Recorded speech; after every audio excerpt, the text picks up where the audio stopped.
Joining me on this bank holiday is a very, very special guest. It's friend of the pod and all-round good egg, Mr. Kevin Thomson. Hello, Kev. How you doing, mate?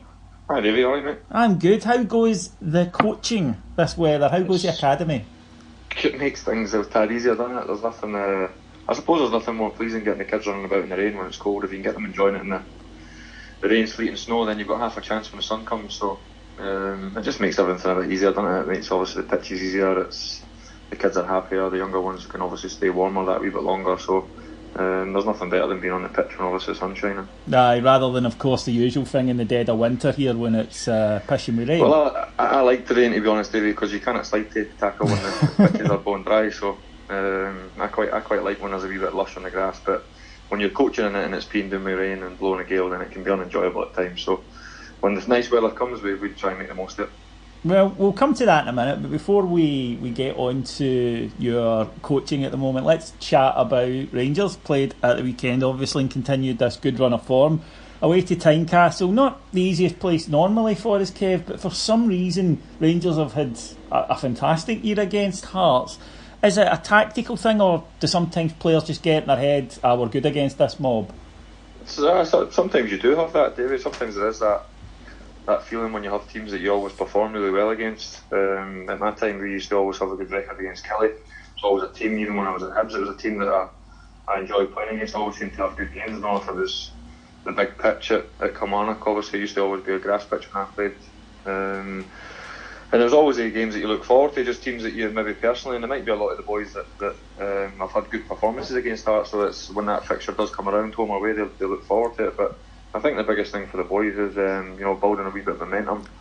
There was that wee starting part that people come under a bit of criticism, obviously off the back of the old firm, etc. And saying that, there was quite a lot of plaudits off the back of that as well. But I just think with Celtic obviously pushing that wee bit in front, there's always a negativity at our club because second is no good enough. That's just the way it is. It's not my rules. It's just the way our club is. It's what's demanded of you as an individual and as a player. So. But to get the momentum going, and obviously looking forward to the next Old Firm, and they're having a wee start. You know what I mean? They've scraped through. They've last minute goal against Hearts, last minute goal against Dundee, 0-0 against the Highbees. So I think if the boys can keep on putting pressure on them and keep on building that good feel factor, whether they're successful at the end of the season or it's just building momentum, pushing into the summer, then it can only be a positive. At this time of the year, you've obviously been in loads of clubs of different sizes and whatnot, but at this time of the year, does it weigh on players' minds, maybe, I need to show something here or I might be out the door in the summer? Is that something that occurs to a player?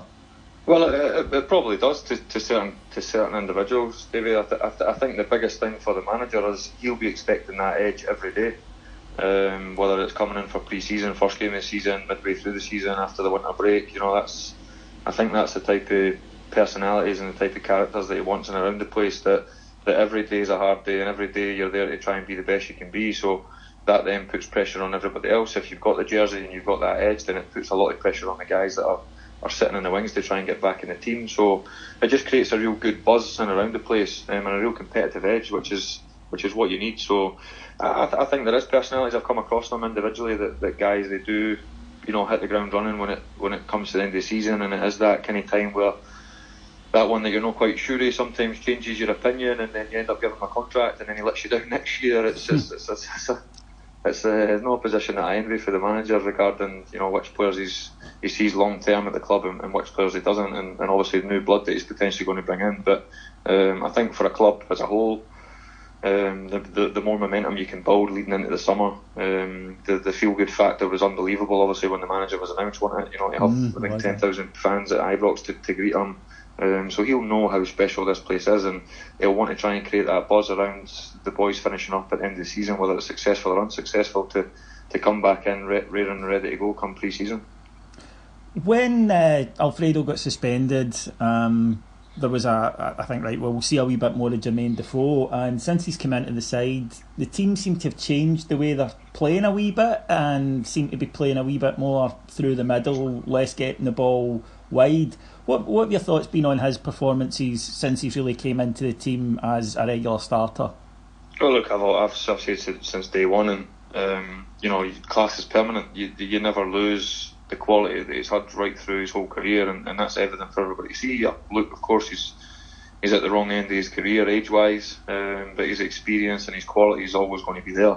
The only thing, what happens to a football player is you never ever lose your quality. You just, unfortunately, your body starts to deteriorate in the speed-wise and the capacity to be able to train every day, play every minute, every game. These are things that just unfortunately come to everybody. But I think Jermaine, individually, I think I've seen something pop up. His stats just the other day, the games that he's been involved in, the goals that he scored, the assists he scored. I think it's under 900 minutes of football. I think it was like 800 and something minutes of football.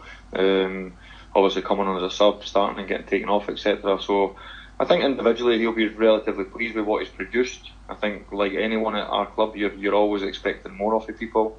I think Steve Davis is starting to show everybody that he's the Steve Davis they hold, and look, he ain't going to be the 25-year-old Steve Davis that everybody's seen before, but I think the more he plays, and it's the same for Jermaine, I think both of them at this stage of their career, when they do get momentum and they do start playing and training every day and playing every minute, every game, then it certainly can help them, and then ultimately that'll hopefully help the managers and the team.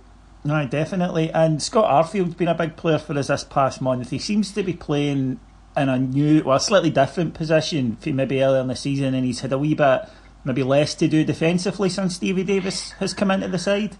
I think he probably it reminds me a wee bit like Kenny Miller. I know that's a bit because Kenny was a striker, but when I watched Kenny play for Rangers Davy over the past few years, and I know the fans have got mixed opinions of Kenny, but I used to see him when I'd done a lot of TV coming deeper into areas that he probably wouldn't need to come into if he was playing with a level of player that would pass him the ball when he should be getting it.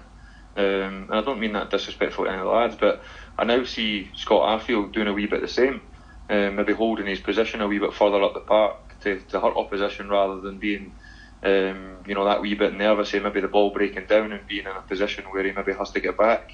I do think that, look, Alfredo Morelos, I'm a huge fan of him, so but it's hard for when he's back for suspension, and you'd like to think that he's going to play a big part for the club, but I do think not having him gave Scotty that wee bit more licence and a wee bit more freedom to go and do his thing, and ultimately Scotty's thing is really, really effective.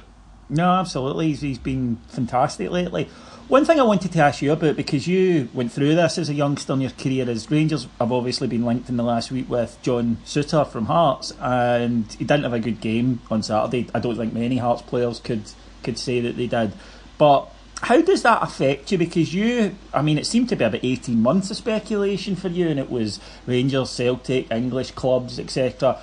Does it begin to weigh on your mind, or do you just go, nah, it's Saturday, 3 o'clock or whatever, right, put that to the side?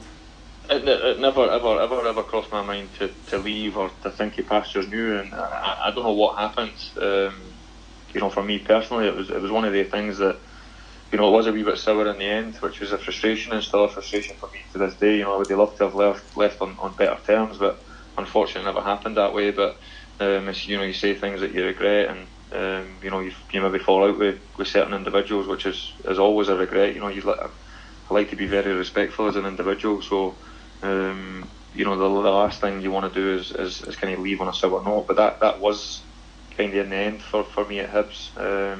But up until that then, Davey, being linked with different teams and having different opportunities without actually saying, right, I can go, through that kind of year, maybe 12 to 18 month period before I did leave, it never really crossed my mind to leave, and I just thought it would naturally happen. But when I was then put in that position, where it was kind of make or break and you had to choose, it was quite a nerve-wracking and surreal experience, jumping in the car and driving through to meet Club Doc and obviously Martin Bain, the chief exec at the time, to then agree a deal, which ultimately gave me the next stage of my career, whether it was moving to Rangers to hopefully win trophies and be part of players that were on bigger salaries, international football players, playing in front of bigger crowds, bigger expectation, whatever way you want to build that up. So it was surreal for me, but probably up until that last couple of weeks, David, I just kept on concentrating on playing footy. So John Souttar, any player in Britain that's linked with obviously the club, they have to keep on doing what's right for their current club and keep on being professional and keep on producing the goods. And if that's a bridge that John Souttar, Hearts and Rangers want to cross, then he has to continue to be professional as he possibly can and keep focused on doing his job for Hearts. Absolutely. Now, you mentioned there something I wanted to ask you about, because you mentioned they're playing back at Rugby Park, and they famously for years had the best pitch in the country. But we've seen this season a fair bit of controversy about plastic pitches. Rangers lost Jamie Murphy for the season after a game. I think he's been a big miss. And other players, according to the PFA, have come out and said that they're not a fan of these pitches. What are your views on them? My views are... Look, I was lucky I never got to play in them, David, to be honest. It's...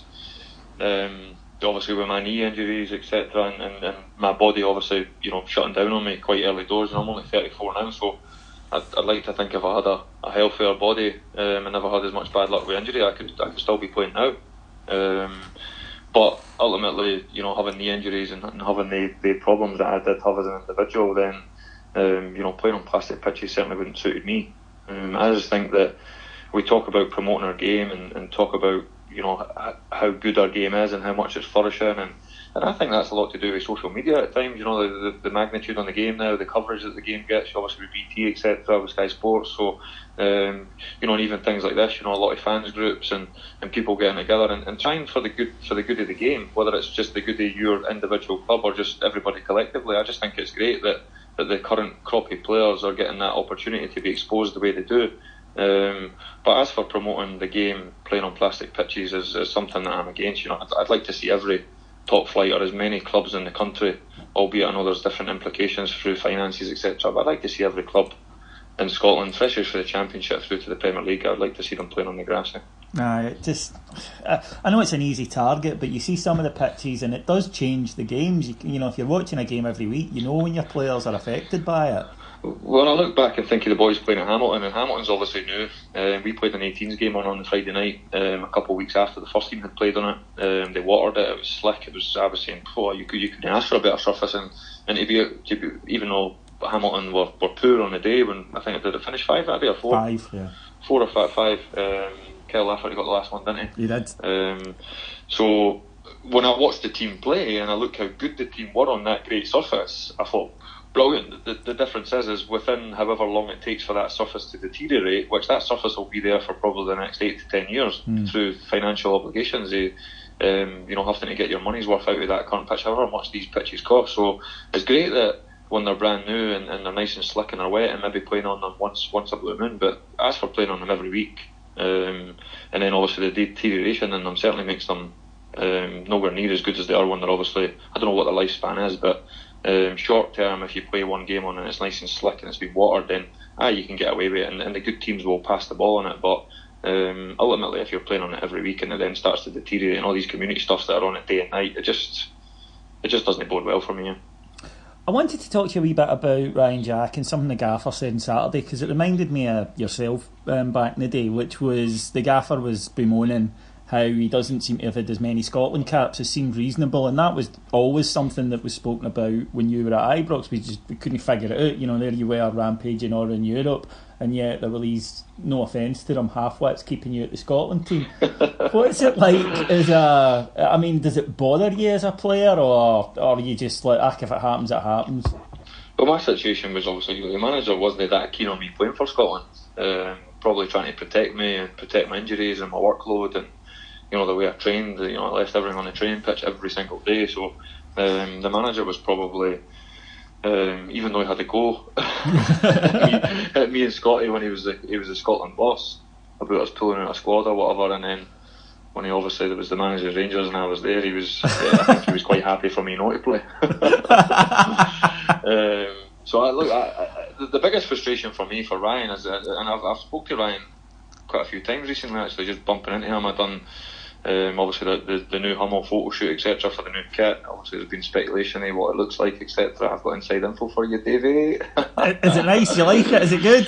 The kit's nice. The kit's brilliant. Hummel do a brilliant job. So, but obviously, look, it's top secret. But I spoke to Ryan because I was in there obviously doing the coaching stuff while Ryan was obviously doing the first team stuff. So, and I spoke to him about expectations and the standards, and that I wish the way he was speaking was the way I was speaking, and I was giving him a bit of advice and what it was like when I was there.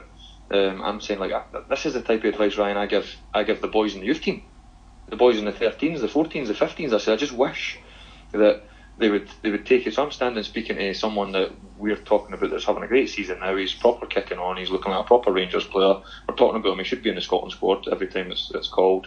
The manager's I would say he's a go-to player, isn't he? Really. Oh yeah. Whenever he gets back fit, he's back in the team. He relies on him a wee bit in the middle of the pitch. There's been different rotations in there, but Ryan's pretty much always held his position. So that's how much the manager thinks of him. And I'm giving him a wee bit of advice, thinking that he's listening to me and looking me in the eye, agreeing with me, and I'm trying to then portray that to the kids.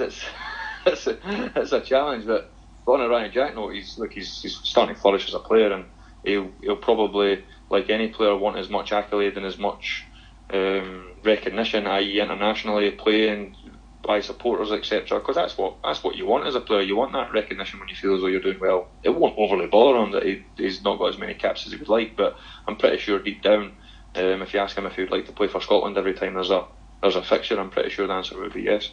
Probably no last month, right enough, considering how it went. Sometimes it's good to miss them. Sometimes it didn't do any harm, no, to be. I'm sure as he watched them in Kazakhstan, he was maybe a wee bit like, nah, I'm alright here, thanks. Aye, this cup of tea tastes nice on the sofa. I mean, that was brutal in all honesty. So I was like, sitting watching it going, oh my God.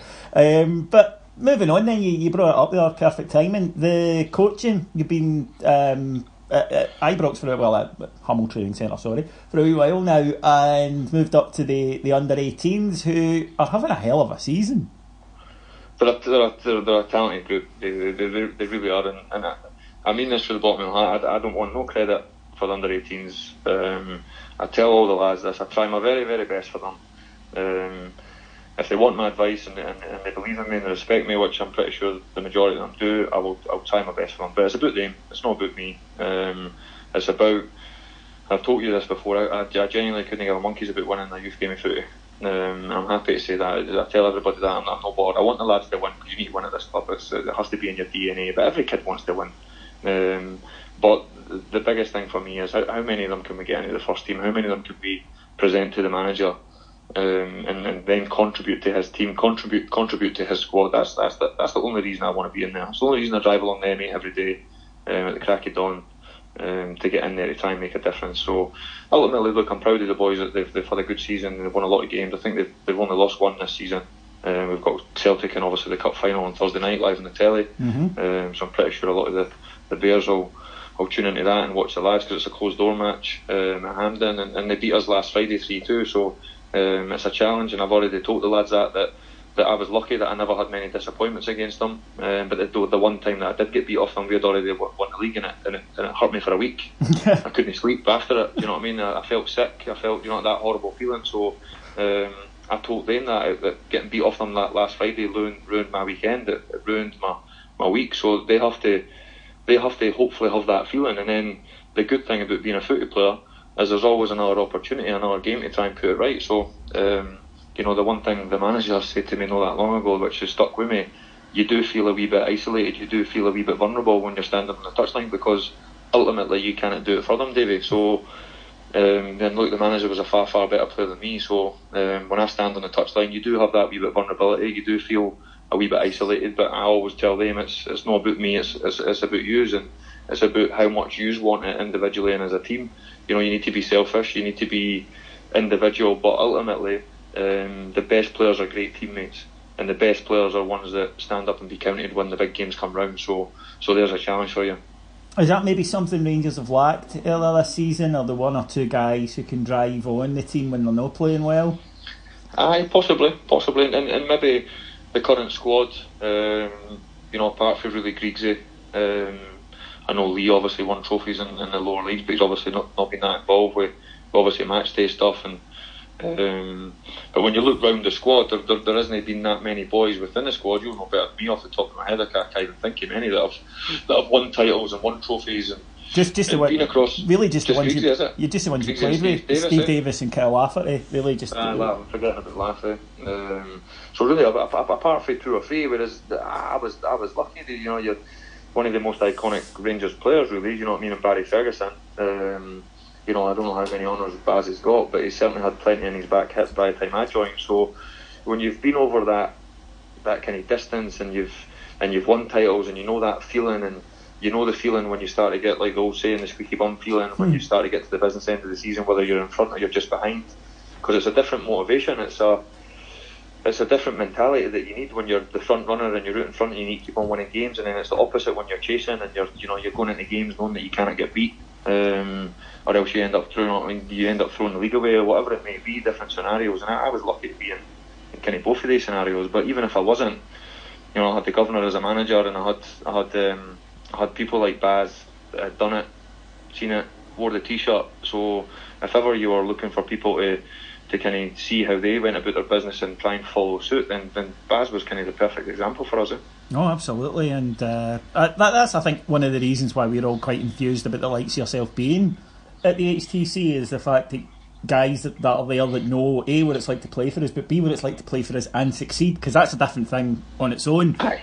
I try and tell the lads, Dave, and you know what I'm like. We've done plenty of things. I try and look them in the eye and say, look, lads, it is the best job in the world.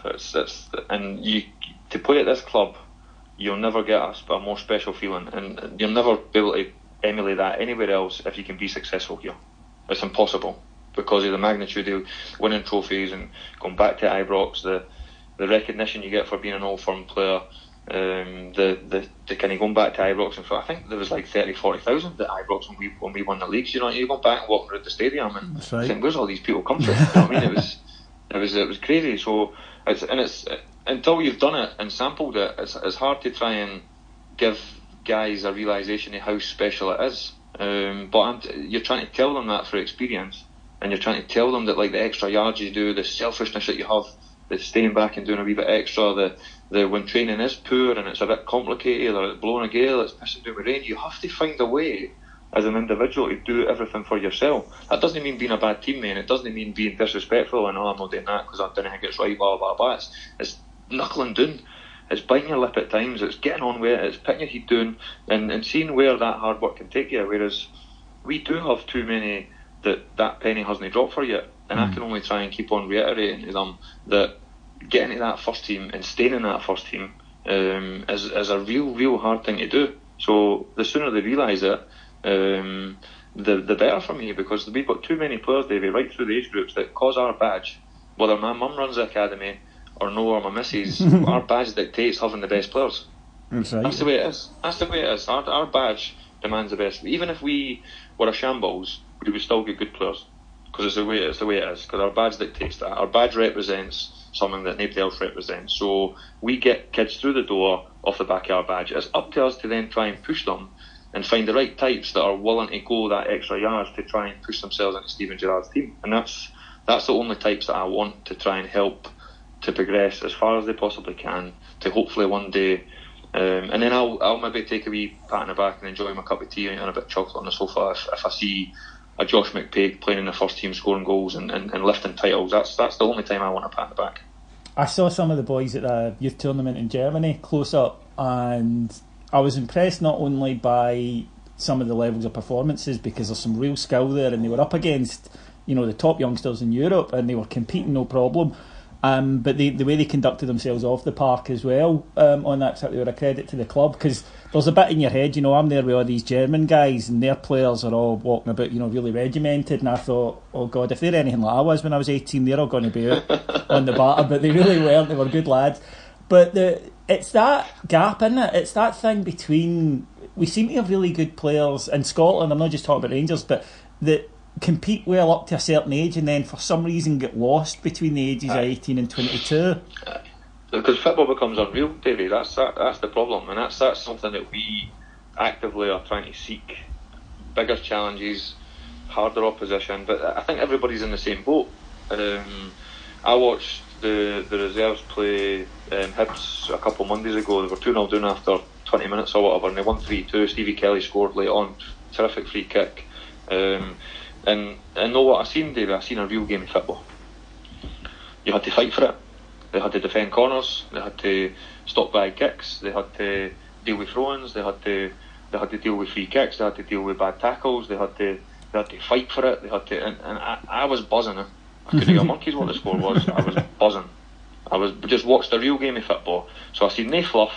I seen no real fancy coaching. I seen Hibs had good players. You know, they had a right strong team through, and we had good players. But I've seen too many games where our lads could go to Magaluf for a week and come back. In all due respect to the opposition, they could beat them because they're the best players. That means nothing to me. I want to challenge these players. I had a boy yesterday, without naming him. He trained with a younger group, and when I put him in the teams at the end, I made him play against 4 players. So it was 3v3s, but I put 4 on his pitch. I know why. I laughed at him. I said, "No, why you're going 3 today? Why? Because you won't make it beat? No, because I want to see you struggle. I want to see you struggle." And he just laughed. And he's a great kid. And they won 4-3, even though I gave him an extra 5 seconds because they went 3-3, and then it was like 10 seconds to go, but wasn't it really? I was desperate for him to succeed through his effort. They won 4-3, and then they won 5-0. Pub team come across, rubbish they were, humped the boys, and then the last game they got beat 4-2. And I walked off the pitch, and the only person I could think about, even though I love all the lads to bits, was him, because I was just buzzing off seeing him struggle. And that's what we need to try and create every day, every game, because us turning up and winning 7 or 8-0 or 10-0 is a waste of our talent's time.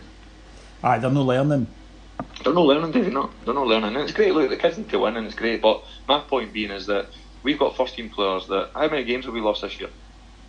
Oh, I think 4 or 5. I think. Let's say 5, right? I reckon we will have boys that might not have lost 5 games in 2 years. Because they're the best in their age group. Aye. Right. And that's great, because you think, oh, imagine you could get them to the first team, but it's not the same, eh? Because they've no experience of dealing with the disappointment. Aye. It's not the same. They have to suffer to get better, in my opinion. You have to suffer that disappointment, that horrible feeling, and it has to affect you. It has to affect you in a positive manner that you want to have that feeling again. The problem is we have too many lads that don't have that feeling consistently, and that's not creating them to get beat all the time. It's just finding a way for them to struggle, finding them a way to find teams, opposition that really, really tests them, really, really puts them on edge. That, in my opinion, that's what will help us close that gap between kind of 16, 17 and 19 and 20 to put more players towards the manager. No, that's brilliant. No, you're right, because it's a tough environment once you get into that first team. I mean, it's the hardest place. Look, it's easy to get there, in my opinion, because you get there through talent, and there are too many boys have got talent. But see, staying there and see becoming like what you've just said, the difference between playing for Rangers and being someone that was successful at Rangers is totally different. And look, you could be a really, really good player, a top player, and play in a poor Rangers team and not be successful. That's different. But see, if we're talking about collectively getting guys in the first team that have got the right mentality, the right individual drive, the right skill set in their mind to cope with disappointment, because that's what happens. Because see, if we win 15 games in a bounce and then we get beat off St Mirren, I'll tell you how hard it is. It is a struggle, and that's the way it is. It's not my rules. It's just the way the club is. I've been one of the guys sitting in the stand giving you abuse for the one you've lost, rather than the 15 that you've won. That's just the way it is. And it doesn't bother me, because see, if you try and fight it, you're fighting a losing battle. So just embrace it. Embrace knowing that even if you're a top player and you win 10 games in the bounce at our club and you win the treble and you lose a game against Inverness through the week, you will get slaughtered for it. It's the way it is. That's not going to change. But the good thing is, the good part at the end, at the business end, when you've got your hands on that trophy, the bit tells you that you've been able to cope with that disappointment, because it's not affected you. You went on and won more games. You went on and produced the goods right up until the end of the season. Whereas if that Inverness defeat, or whoever that team may be, if that defeat affects you and results then go through a sticky patch and you're then unsuccessful at the end of the season, then that's affected you as a player 100%. It's affected you as a team, as a group of players. Whereas the best ones, when that negative comes along, can kick on and win more games. Oh, aye, absolutely. And that was what made your team so successful, the ability to continue to do that. We didn't know what defeat was, because we had a manager that gave you the death stare, that you were that shit scared to lose a game of football, that you would do whatever it took to win. And we did have disappointments. I still think he'd get beat. I got the hairdryer over at Kaunus after being like classed as one of the best Rangers teams in the club's history at one stage going for a quadruple. 6 weeks later, after having a summer holiday and coming back in and getting beat over in Lithuania, we were all shite. It's just the way it is. But we managed to bounce back. We went to, I think we started off at Inverness and then Hearts at Ibrox, and they 2 games were big hard games. You're looking at them thinking, we're going up to Inverness and winning, we're beating Hearts. But all of a sudden getting knocked out of Kaunus, you're like, we need to beat Inverness, we need to beat Hearts. And it was a different mindset. It was a different nervousness going into games, knowing that off the back of a disappointment, you had to kick on, you had to win games of footy, and luckily we had a group that could cope with that. That demand. Aye. That's what's placed on you for playing for Rangers. Look, see, if you want to be at a club that you can get beat every now and again, and it's not that it doesn't really matter, and you didn't need to be winning titles, then play for Rangers.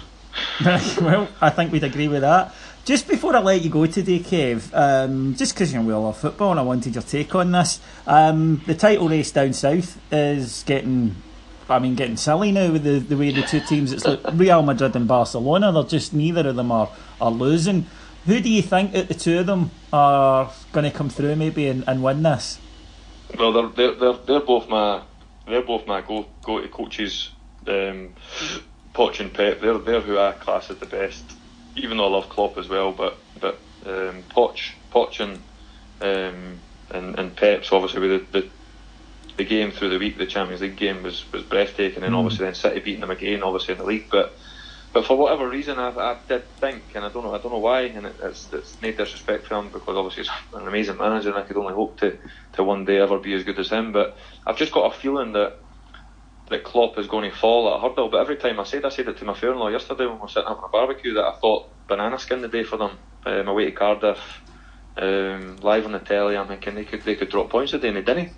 So when you look at Pep Guardiola, Pochettino, and then Jurgen Klopp, you just think, wow, they take your breath away how well they've managed to create their teams, the style that they play, and they're both right at the business end, obviously Liverpool and City, and like you say, there's just no letting up. There's just, I don't know how they keep on going, especially with having the Champions League and juggling obviously 4 competitions like what obviously City have done with obviously already winning the first one, and having the FA Cup etc to come. But the kind of mental toughness within the groups and as individuals must be right at the top of the tree. So I'm looking forward to seeing how it pans out. But if I had to pick one to be successful, I would want Man City to win. I wanted to ask you about this. Manchester United, I watched yesterday. Everton are kind of my English team, if you like, and you'll be a happy man yesterday then. I couldn't quite believe what I was watching, because Everton have been mainly rotten this season. Got beat off Fulham last week. I mean, Fulham, for Christ's sake, right? And United were dismal. And they actually, when I flicked, I only seen bits of it, but every time I flicked on, it looked like the teams had the wrong strips on it. It was exactly. And I thought I was watching Everton as United. It was so bizarre, and the commentator said, it's 6 defeats in 8 for United. Were you surprised that they made Solskjaer the permanent manager? I suppose that's why I'm so desperate. Obviously, one, because I want the club to do well, but I'm desperate for the manager to do well, so that it gives younger managers with less experience big opportunities at big clubs. So Solskjaer's one that I'm delighted that United recognised what he'd done to start with. But even though he was doing great, and rightly so, they've found him a role, albeit being the manager. I was surprised that they maybe didn't have him part of the setup and had maybe brought someone else in. But to give him a 3-year contract, they've put, I would say, all their eggs in one basket, because a club like United have to be a bit like our club, do you know what I mean? They have to be up there fighting at the top of the tree, so they're going to need to spend money, and now that they've gave Solskjaer the reins, that money that's going to be invested into the squad, whatever way he wants to spread it around, whatever he sees as parts that need strengthened, then he's going to have the keys to that treasure chest, isn't he? So what money? That's what I'm saying. You're not talking about a couple of million there. You're talking like millions and millions of pounds. You know what I mean? They could spend in excess of 150, 200 million easily. Right. So he's going to have that reign, and the unfortunate thing for their rivals at the moment, with the Liverpool team's going nowhere, the City team's going nowhere. I'd imagine Chelsea will get stronger. Spurs are going nowhere. Do you know what I mean? They spent no money last year and they still got a good team. So really the onus is on United getting it right, because if they get it wrong for a second or third time like they have done on previous times, then the road is never ending, because United need to be challenging for titles. They need to be challenging the Champions League. So it's interesting. I'm delighted that he's been given an opportunity, because, like I say, it's these guys that are getting big opportunities at big clubs. Is hopefully one day going to be my route. But it's a surprise that they maybe never thought between the lines and thought that, like giving him the rein means that he's going to have to spend all that money potentially, and maybe having someone there alongside him might have been maybe a different option for them. They should have went for your boy Poch. Well, I thought they would have got Poch before they got Mourinho, but really what they should have done was they should have went all out to get Guardiola if they wanted to get back to a United way and have a legacy. Because Pochettino's and Guardiola's are legacy coaches, in my opinion. They leave a brand to what they can play. I get that Pep spends all this money, and if he wants a right back that can play inside and pass it forward and blah blah blah. If he wants a goalie that can kick it the length of the pitch, he can go and spend 50-60 million on these type of players. I get that, but you cannot take away from how he plays and how he sets his teams up, and how they are out of possession and how they are in possession. Like they're a coach's dream, really. Even though I get that they're the best players, they couldn't go and do that with, all due respect, a junior team. Do you know what I mean? No. But his ideas and what he says and how he does stuff, and even just how he conducts himself, I just think he's total class. And Pochettino, in my opinion, is the same. Whereas Mourinho was just all about winning trophies. There was no real style there. There was no. He was defensive and he was tactically very astute. He was a put out fire type coach. But I think United have always been one of the clubs, and I might be wrong because I'm not a United fan, but I just always think United were always one of the clubs that promoted youth, promoted kind of they were kind of more a European signing team, weren't they? When you think of like some of the top players that have had like Jaap Stams and Nistelrooys, and then you like your Beck, they weren't really like gone and signing Brazilians, obviously Ronaldo, Portuguese. They seem to like do really well in the European market. I'm not saying they've not got the loads of European players, but I don't know. I just sometimes think clubs, their history, the way they are, you need the right type and a certain. It needs to be a match made in heaven. That's the kind of gist of what I'm trying to get to. And I think United could have a style that could win them the title, but United fans wouldn't be happy if that style didn't suit that club, if that makes sense. No, absolutely. No, it was one of the things I think that they prided themselves on, and you're right, it's something that Liverpool are the same, and you've got to play us. Rangers are the same. There's got to be a certain, with us we love heart and drive and spirit as well on our side, so it's digging out the results, and every club's got one.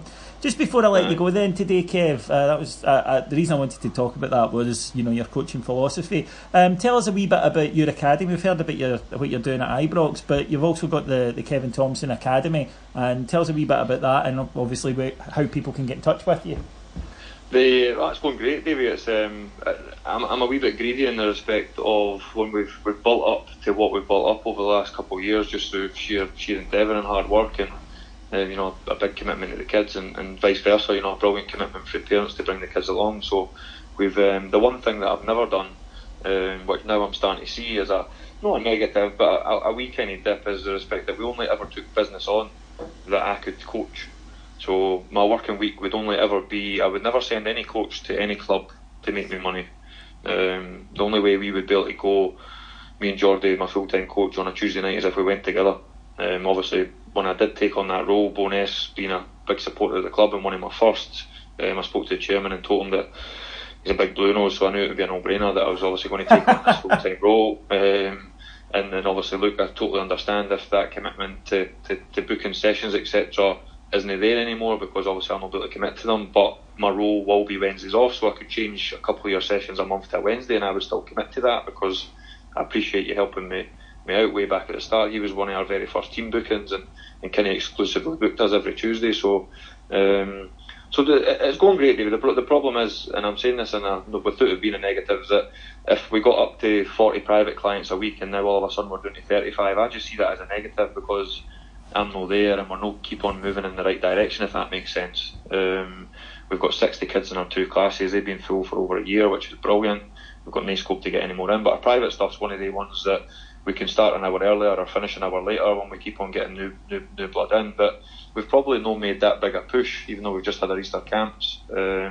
to try and promote getting new ones in, because we're full on Saturdays, but it's Fridays and Sundays we've got a wee bit of scope to get new ones in. But as I say, with me having that new role, it just makes it less me being on the pitch 24/7 and obviously having to commit to going through to the training centre 5 days a week. So it just makes my time within my academy a wee bit less limited. So that's a wee bit of frustration, but we're still plodding on, and we still love all the kids to bits, and we seem to get good results. We've got a few boys that have obviously went through to Rangers, etc. So we feel as though we create a good pathway for kids that cannot kick a ball, or kids that are right at the top of the tree, like elite kids. So we care as much for the kids that cannot kick the ball as we do for the good ones. So that's kind of the philosophy that's behind my academy. I want kids to love football as much as I do, David. I know how hard Kevin works, folks. He doesn't sleep. It's remarkable. I've got an unhappy wife, I know that. I can imagine. I mean, he's constantly on the go. Give him a follow. It's at K Thompson Academy on Twitter, and you'll be able to see the results of his coaching and the amount of happy parents. So if you're thinking about getting a few sessions in for your youngsters, that is very much the place to go. Kev, thank you so much, buddy. Thoroughly enjoyable as always. As always. Take care, and get us a couple of players into first team next year, eh? Top man, that's the only drive, mate. That's the only day. That's why I drive along there every day. So if I cannot make a difference, then I genuinely wouldn't want to be at the club. So fingers crossed I can keep working hard and trying to make a difference to the youngsters.